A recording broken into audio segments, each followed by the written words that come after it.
Hello. I hope you all are enjoying your day. I'm Keely, and I'd like to tell you about an issue that is very important to me. That is the plight of wild cats. Not every wild animal is dangerous. Not every wild animal needs to be exterminated.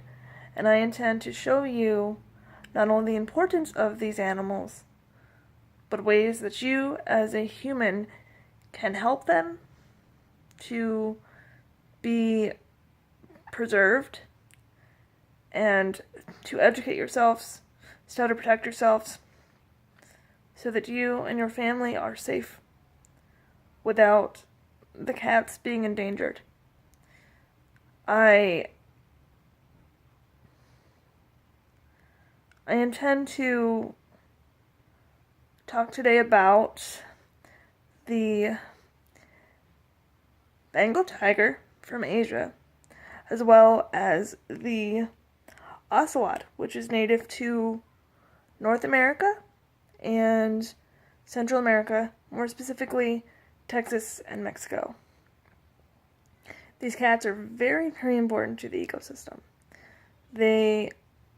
One of the main reasons that I feel that the need to do this is because in the news recently, a woman from a zoo had been mauled and subsequently killed by a tiger which she was in charge of caring for.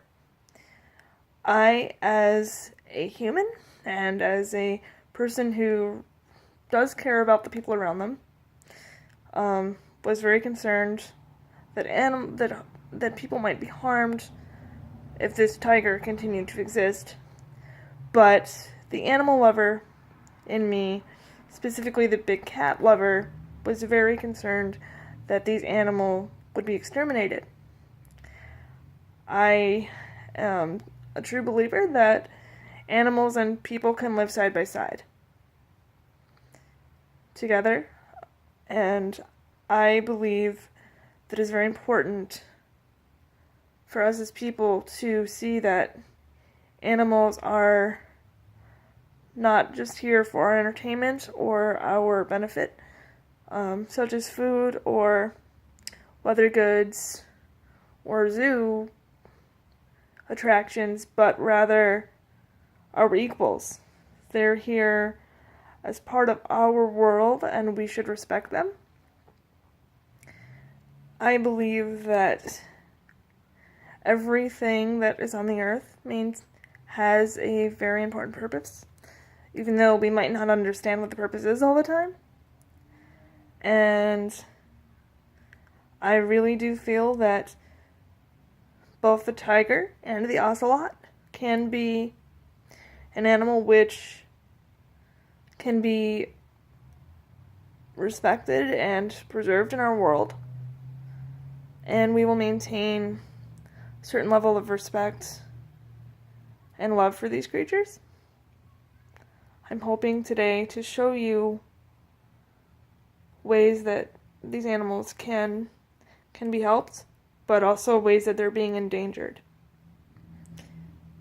I've done some research on the SNHU library, and I've found that in Thailand there's an effort to preserve tigers.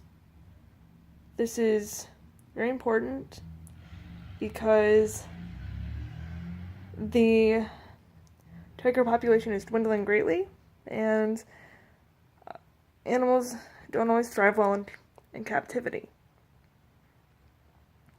But there's also an issue with safety of people living around the tigers, because if a person builds their home in a place where there are a lot of wild animals, the animals naturally are running out of not only a place to live, but a place to hunt and forage for their food, whatever that may be, whether it's a plant or another animal.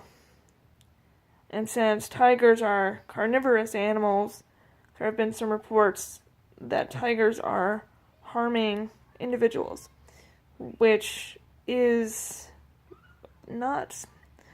of course is not safe, but is also an issue of the tiger not having enough food and not having a place to hunt anymore.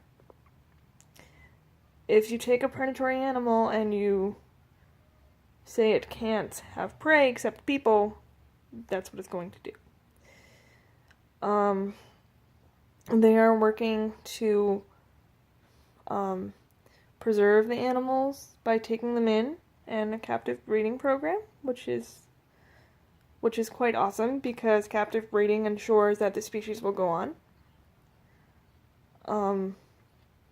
This is really quite significant because tigers have been on the endangered species list for a very long time now. There's also another program such as that for ocelots in the U.S. Ocelots are being kept as pets, and they're not meant to be pets.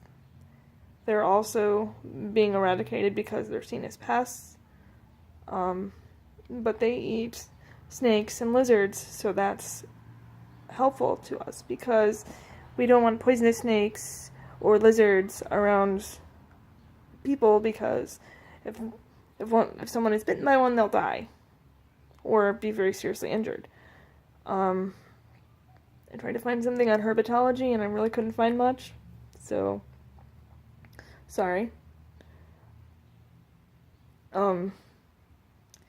But these animals are helpful to us, and the problem that's facing ocelots is when the parents of an ocelot kitten are abandoned. If ocelot kittens are abandoned, their parents have been killed, which means that they don't have